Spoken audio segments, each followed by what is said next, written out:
Hey everybody, my name is the Covfefe Patriot, as some of you know, but also my close friends know me as Jake Graham. I'm doing this video. It's a hard video to do today because I want to tell you a little bit about my personal life and about the mass shooting that happened in Maine. I currently reside not in Maine, but I am from Lisbon, Maine. If that sounds familiar, that was the location right next to Lewiston, Maine, where the mass shooting took place.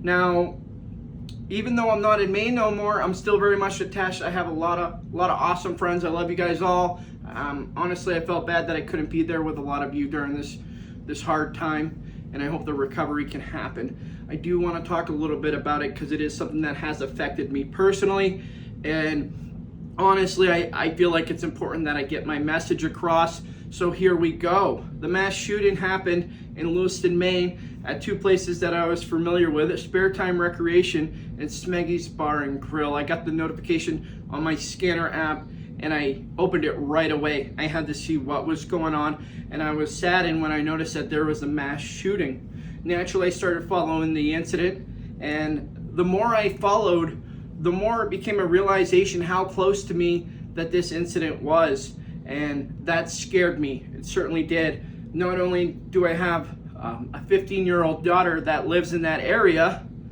I also lost two very important friends of mine, Peyton Brewer and Max Hathaway. Peyton Brewer, one of the nicest guys that you will ever meet. I worked with him at a place called Bath Iron Works. We make Navy destroyers, and if you had the fortunate or the luckiness, I don't know what to say, I'm kind of tongue twisted today, to meet Peyton Brewer, then you know just what I'm talking about when I say what an incredible man he really was. This guy literally had nothing but positive things to say about anyone. If you walked into the room and you were in a bad mood and Peyton was there, I guarantee you would have left that room feeling a lot better. That's the type of guy Peyton was. And sadly, he leaves behind a small young child that's going to need a lot of help and support with this. It's not fair that she was gifted and he was gifted with such a beautiful father, a good man, and to have her be stripped of that precious gift is beyond words, and I just can't express how much that saddens me. Max Hathaway, God, he was a brother. That's the best way to say it. He was about 3 years younger than me, and he grew up 4 houses down from me. He was the equivalent of a non-blooded brother. If there was something going on, if somebody was messing with Max, we were all there to help him out. But honestly, a lot of people never mess with Max because Max was just a great guy, and that's the hard one. Peyton's hard, but Max was a little more personal connection. It's been years since I actually spoke to Max, and that's what really makes me sad. I wish we wouldn't have had a fallout. It wasn't nothing major. It's just two friends growing up and going separate ways, but it still hurts more because, you know, you always think you're going to have that next time to catch up, to meet up, reconnect. And certainly I was looking forward to being able to do that with Max sometimes down the road, but unfortunately that never did come. And that's what breaks my heart most of all. Maybe it's a little selfishness of me, but that's where I hurt, as being left behind almost. And it's not fair that Max is gone. Max too had 2 daughters. He has one that's going to be born here in a couple months here, and it's just not fair again. Max was one of those dads that his children revolved around his life. I mean, he talked about his kids. I only talked to him when he had his first child, but he would talk about his kids and he would just glow, and you could see the love in his eyes. I can imagine that hadn't changed at all over the years. If anything, with more children, that love only grew. So Max, I'm definitely gonna remember you. Same with Peyton. I love you guys. I miss you guys. I wish you guys weren't gone, you know, but we're here, and that's the hard part. And why are we here? Why am I having this video talking about dead loved ones? Because, you know, a man Robert Card, who was very sick, asking for help. And they're not giving it to him. I hate Robert Card. I do. I'm honest. I hate the man he became. I truly, truly do. I don't want to speak nice of him. I don't want to make him out to be a victim. It's very hard because he stole so much from me and so many people from my community that it's almost unthinkable to think that Robert Card was once a human being. But he was, guys. He was once a human being not too very long ago. You know, I don't know his personal history. I don't know too much about the guy. But I do know that a few months ago he was having thoughts of a mass shooting. This is a guy that had thoughts of killing multiple people. He asked for help. He did not receive the help, guys. No matter what you hear, no matter what they will claim on the media and the news about, well, we helped Robert Card. It was the gun laws that made it so this incident happened. That is not the case. That is not at all. That is a lie. That is a complete lie. What happened was Robert Card was sick and he didn't get the treatment that he needed. They didn't take the precautions that they needed to. They didn't make sure that he was safe and the people around him was safe. They let him loose on a community.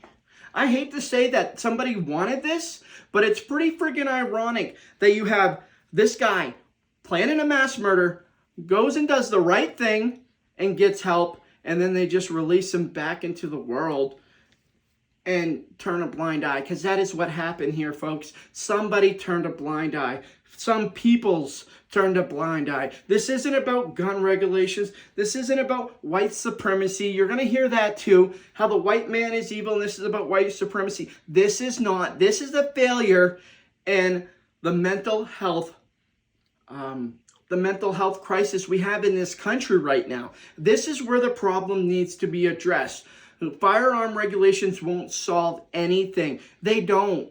How do we know that? Well, you go back in 30 years ago and you're going to find that mass shootings were very rare circumstances. But that's because back then we had better things in place to deal with mental health crisis.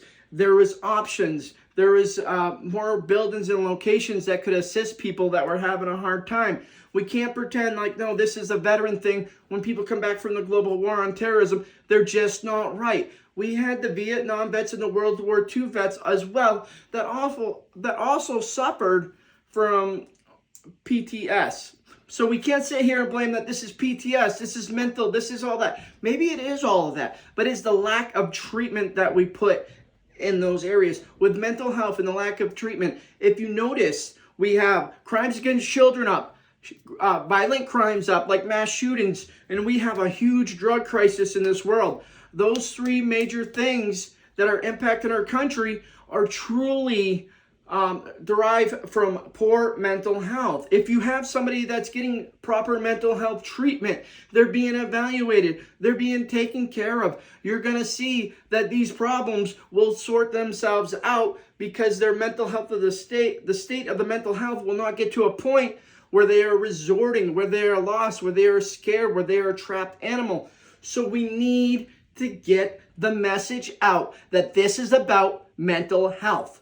I don't want to hear one more gun bill until Congress enacts better protocols for mental health so we can get these young guys the help they need, these young guys and girls the help they need so they don't feel like they have to make these awful, horrible decisions. Stop them from turning into the monsters that they will be. We got to stop feeding the monster and start treating the human being. When we start doing that, we are going to see a major difference in our country. And don't act like this is going to go away if we do nothing.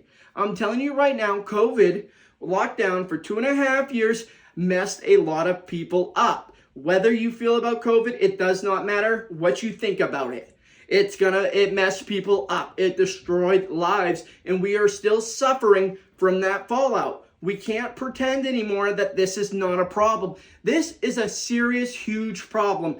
And me, myself, and the people I care about are going to fight this problem. We're not sitting idle no more. And I hope you guys decide to join me too on this fight, because this is enough. I'm done. You know, it's always sad to see a mass shooting that happens 1,300 miles away, but when it's in your backyard, when it's friends and family members that you love and care about, it hits a little different. And you know what? We can't wait until it hits a little different, guys. We need to step up and take charge as this was our own backyard. Again, guys, for Maine and the families that were involved, I love you. I can't say nothing that takes your hurt away, and I am sorry. I'm not trying to make Robert Card look like an innocent man or a victim. I'm not trying to take that anger away from you guys that you are expressing towards Robert Card. I understand it. I truly, truly do. But I need to fight for the potential monsters before they become monsters. I need to fight for humankind in a better world tomorrow. And that's what I'm gonna do. So I hope you guys like and share this video.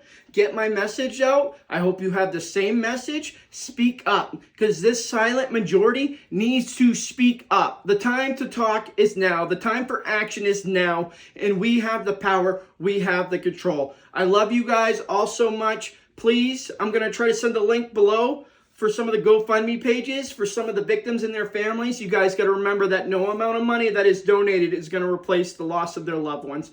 And like Max and Peyton, they did have young children. So guys, let's all do our part. Step in. I love you all. Remember to please like and share the video because this is important to me. And thank you. Covfefe Patriots signing out.